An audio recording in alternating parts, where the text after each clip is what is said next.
Today, I'm going to show you what I think makes Wicked Part 1 a magical film. And just a hunch, I bet it's not what you think.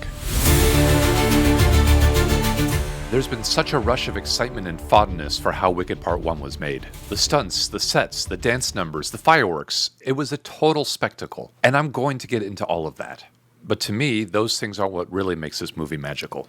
What makes Wicked a magical story isn't even the magic the characters use, even though that's literally magic. The real magic behind the Wicked curtain is the character arc of the main protagonist, Elphaba, the dark twists and turns that she goes through, and the hidden messages all throughout the film that I'm going to show you.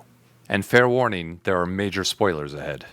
The film starts almost film noir, mostly black and white, as an ode to the Wizard of Oz, with the puddle that melted the Wicked Witch. And then when it bursts into a rainbow of colors, you can see an actual rainbow. What's intriguing to me is that this rainbow and all subsequent rainbows throughout Oz are upside down. In any rainbow on Earth, the red part of the spectrum is on top and the purple is on the bottom. In Oz, it's the opposite. In the original film, the most famous song is Somewhere Over the Rainbow, which I can't sing myself, but Judy Garland sings beautifully about somewhere over the rainbow where dreams that you dare to dream really do come true. She's singing about Oz, of course. And since Oz is over the rainbow, by extension, the rainbows would go the opposite way. So, you could argue here that all of Oz is upside down in the sky. Or maybe it's just the rainbows that are upside down. But either way, it's significant, because the entire symbolism of the story deals with Elphaba's relationship to gravity in multiple complex ways, which leads to the finale of Wicked's most famous song, Defying Gravity. The truth is, she's been defying gravity from the very beginning. Sweet Oz! Elphaba is born directly into trauma. Take it away! And her reaction is swift and powerful, sending objects into the air, defying gravity. And of course, the green potion bottle that represents Elphaba and the pink perfume bottle that represents Glinda is a nice foreshadow for what's to come. Later, when Elphaba is an adolescent, the local kids laugh and mock at her for the way she looks. And again, her way of dealing with this hardship is to defy gravity, but this time directing it with some level of control. She was able to stand up for herself, and that's important for later on. And while defying gravity is what literally happens in the film, you'll see soon enough that there's a lot more to it beneath the surface. You're green. I am. Elphaba meets her counterpart, Glinda, at the university in a contentious manner. But they soon realize they both need each other. In the plot of the film, they are two different people. But in the invisible story of Wicked, Glinda and Elphaba represent the inner struggle that most people go through. Glinda just wants to conform and be happy in a superficial way, a way that is rewarded by society. I hope you're happy. Elphaba will never fit in. Do I have something in my teeth? She was raised by animals and can manipulate gravity. That's not normal. So it's only fitting that Elphaba wears natural fabrics, more organic, earthly colors and materials that reflect her relationship with nature, while Glinda wears more pinks and fabricated colors and materials to reflect her more superficial persona. This contrast is so important that it's reflected on the film's logo. I think most humans growing up want to fit in and be happy. That's the easy way to go through life. But everyone at some point goes through trials and tribulations about who we are and what sets us apart from others. Glinda and Elphaba are the yin and yang of the human experience, who ideally need to find a way to work together. Your whole life is gonna change, and it's all because of me. And for a while, they do. It's a healthy balance that's pleasant to watch. You're beautiful. And there's a lot else to enjoy in Oz. The sets are almost entirely practical, meaning they were actually built in real life. They grew the tulips, they built the building exteriors, and even the waterway to the university, which was super expensive. And because of all this, director Jon Chu achieves an immersive cinematic experience that makes Oz feel real, and not just computer-generated background imagery. But don't just take my word for it. You can tell the sets are real because the camera is constantly moving through them. And there is also an incredible amount of detail that shows up within these sets. Now, if something is done in CG, or computer-generated imagery, they want to show as little detail as possible, because it's really expensive to make fake things look real up close. But if you have real sets, you want to show every nook and cranny that your art department has crafted up. And boy, do they do that here. Look at this scene, for example.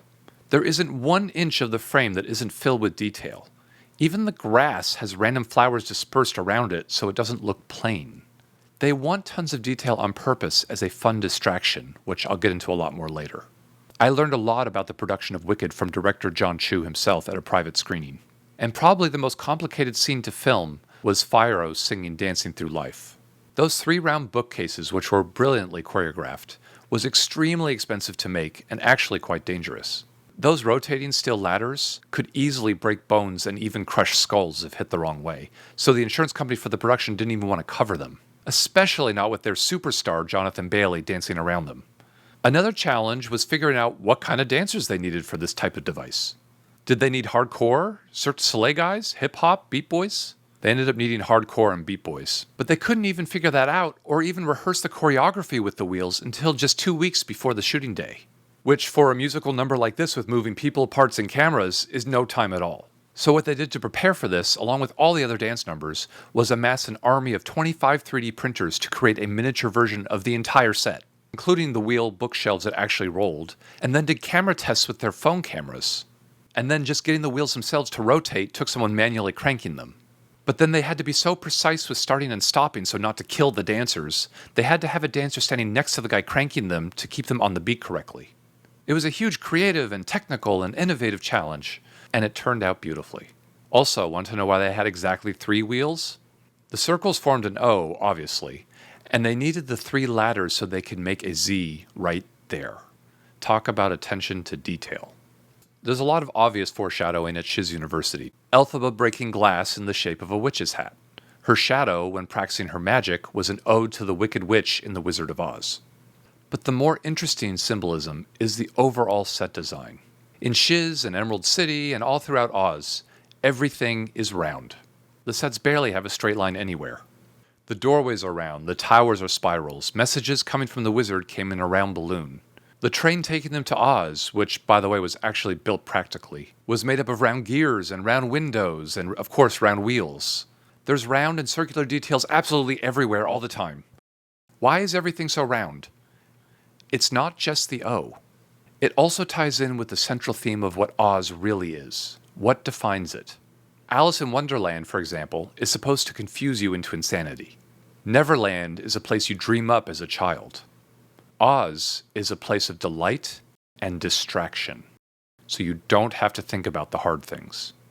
Remember when I was talking about all the frames being filled up with distractions?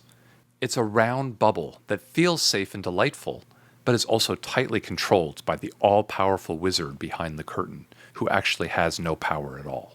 Best way to bring folks together is to give them a real good enemy. In short, Oz is a totalitarian state. The wizard's way of controlling the people of Oz is to distract them and keep them feeling safe. If you want to keep your families safe, you'll stay loyal to our wizard. As long as you're in the bubble, and as long as you conform, you're safe. The bubble, in all its forms, is the O. And Elphaba brings the Z. Each time she uses her God-given powers, she fractures that bubble with piercing diagonal lines, like cracks. And her ability to defy gravity is symbolic for her ability to escape the orbital gravity of the bubble, the pressures of society to conform. The big turning point came when Elphaba's class with Goat Professor Dr. Dilliman was interrupted to declare animals an enemy of the state. We're not being told the whole story! Using these sweet, innocent animals as scapegoats makes the contrast impossible to ignore. It was even the animals that founded Shiz University before the wizard took over. Are we all just gonna sit here in silence? And Elphaba, who has a strong connection to the animals, found her cause. Someone's got to do something! And her swift reaction by lulling everyone to sleep with poppies was an ode to the Wizard of Oz, where everyone was lulled to sleep by poppies too. And everyone falling asleep besides Elphaba and Fiyero was fitting, because they were all basically asleep to the brainwashing happening right in front of them.